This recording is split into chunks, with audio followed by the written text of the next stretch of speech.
tara, let's explore this brand new, smart home ready, 4-bedroom house na sigurado magugustuhan mo. This property sits on a 140 square meter lot with a floor area of 260 square meters. Tingnan mo naman ang facade. Gustong-gusto ko yung combination ng dark stones. This is your gate. Meron kang outdoor lamp doon at dito sa kabila. And, syempre, highlight natin itong house number. Lot 8, block 18. Oh, swerte. Swerte, di ba? Ganda. So, this is your... Number pa lang, swerte na.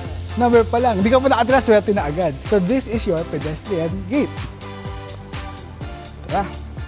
So, this is your 2-vehicle carport. Ang luwag.